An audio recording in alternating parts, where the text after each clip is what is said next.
I've 25F, been dating my boyfriend 26M for almost 4 years, living together for about 2. I'll cut to the chase. His family, mom, dad, and sister, suffered a house fire in January, and they stayed with us in our 1-bedroom apartment for a couple weeks until their insurance got them a hotel. Now they are in the hotel. His family had 10 cats, and 9 of those cats are in the apartment with us currently. So it's me, him, and 9 cats right now. They pay for the food and litter, but I've bought them a cat tower and some toys. They've basically destroyed my couch, but I figured they would, and it was a cheap couch. This past Sunday, 2 days ago, they went to see a realtor to talk about buying a house. Where they lived was a place they rented for a decade, and the landlord was pissed about the fire, so they don't want to go back there even when the house is fixed. My boyfriend was supposed to be the one on the loan, because his parents aren't citizens and would have to pay out the A down payment. But since he has a social security number, he can get a regular rate. The problem is, he doesn't make enough on his own. If I went in on him for the loan, our combined income would be enough to qualify. If I go in on the loan, we could stay with his family in the house, and save for our own home later. We'd have more space, which would be great because I'm trying to start a business, and I wouldn't be living in the 1-bedroom with 9 cats. But it's also a 30-year mortgage loan. He has told me that whatever I decide to do won't affect our relationship, but I'm afraid this will for me. If I don't decide to go on the loan, his parents said they'll get a trailer, and take the cats, but his sister, 19, would still probably end up living with us because her job is close to us and she doesn't drive. I feel like I'm losing it. I feel like no matter what I do, I'm losing something. I'm so conflicted. I've asked the advice of my mom and some friends, and they think they're asking too much. But if I don't go in on the house, I'm still in this apartment that costs too much and adding an extra person to our space. So I'm asking, should I just let them put my name on the mortgage loan? Or should I accept that his sister will be living with us? I hate to add any more elements of stress to their lives because they've already been through so much, but now it's leaking into my life. A lot. Edit, this house would be in my name, on the deed. The cats are not destroying my apartment as so many people are assuming, just the couch. I obviously care about these people, which is why I would even consider it, so please stop creating a story in your head where I'm some sucker wanting to be scammed. Edit, so this got a lot of attention fast. I'd like to clear up that they aren't pressuring me, but it's obviously a tense situation for them because it's their housing in the line. They're just kind of at the mercy of insurance paying for their hotel. It's a desperate situation, and a desperate ask. I will talk to my boyfriend today about different options.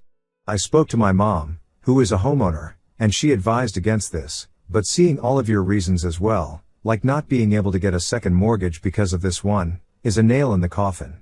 I'll suggest his sister stay with us as long as she is looking for another place of her own, and encourage her to maybe look to roommate with a good friend of hers maybe. I knew this would be a risky move, but seeing how much it really takes from me, just know.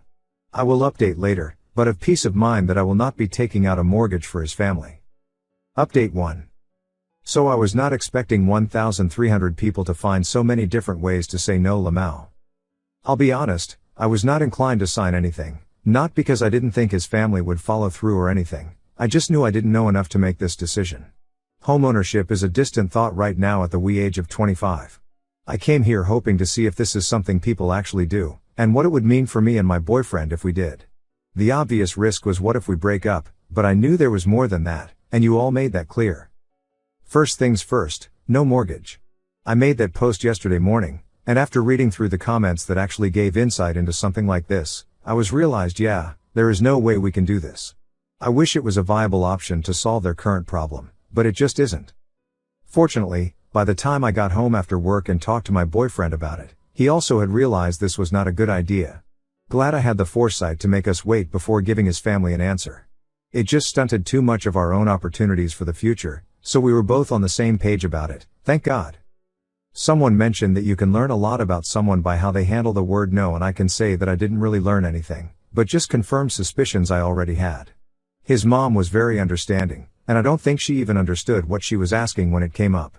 After my boyfriend explained it to her, she told his dad, who is not his bio dad, or even his stepdad, just his mom's longtime boyfriend.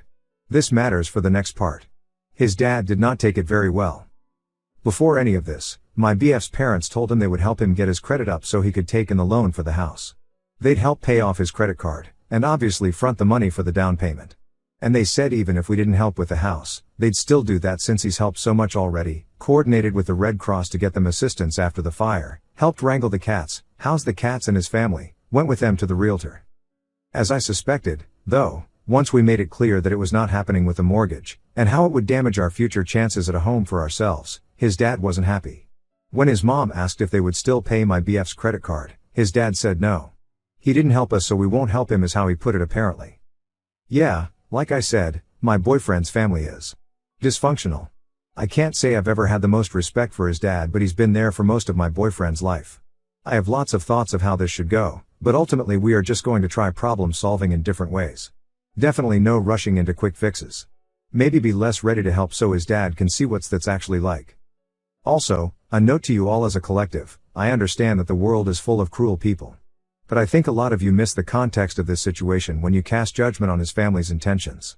This is a family who has been displaced in a house fire. They are immigrants who aren't completely and perfectly savvy to all of logistics of buying a home. The reality for a lot of immigrants is that they do rush into terrible solutions because they don't always think they have another option. They know they have less resources because they lack citizen status, and it's not uncommon for children to help their parents in extreme ways. And that doesn't just apply to immigrants. There are people all over the world taking extreme risks to try and better their situation, but since they have lived so long needing to think on their feet, they don't always feel like they can afford to look for other options. All that to say, practice a bit more compassion. I understand that this was too much of a risk for myself, but that's not going to stop me from helping them where I can. Edit, they have a lot of places to hide, like under the couch and in our bathroom closet. I cleared a shelf on my IKEA divider so they can jump up and sleep in it, and they have a cat tree, and like 4 scratchers.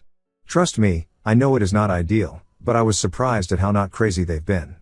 But I do hope to get them out ASAP. We will probably keep some when parents do get a place.